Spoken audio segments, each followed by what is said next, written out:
disentak langsung lepas tahanan di Jambi kabur usai sidang di PN, lepaskan borgol sekali hentak. Seorang tahanan di Sarolangun, Jambi kabur setelah menjalani sidang di Pengadilan Negeri Sarolangun, Rabu, tanggal 10 Juli tahun 2024 sore. Tahanan itu diketahui bernama Sandi, berstatus terdakwa pada kasus pencurian dan baru saja divonis 5 tahun penjara oleh Hakim PN Sarolangun. Dari rekaman CCTV yang beredar, terlihat kronologi pria berbaju putih itu kabur dari barisan dan lari ke semak-semak. Informasi yang dihimpun Tribun Jambi di lapangan, awalnya, setelah sidang putusan, dia bersama terdakwa lain hendak digiring petugas ke mobil tahanan untuk dibawa ke lapas kelas 2B Sarolangun. Tiba-tiba, terdakwa yang baru divonis hakim itu menyentak borgol yang mengikat tangannya hingga terlepas. Dia langsung kabur ke semak-semak di hutan belakang kantor Pengadilan Negeri Sarolangun.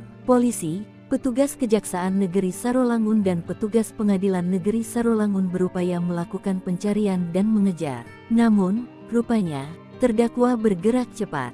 Hingga malam hari, lokasi tahanan kabur masih dijaga ketat pihak kepolisian. Sementara itu, 4 orang wartawan kerja di wilayah Kabupaten Sarolangun diusir Sekretaris Pengadilan Negeri Sarolangun saat liputan tahanan kabur. Tahanan yang kabur atas nama Sandi, dia kabur usai menjalani sidang di Pengadilan Negeri Sarolangun, Rabu, tanggal 10 Juli tahun 2024 sore.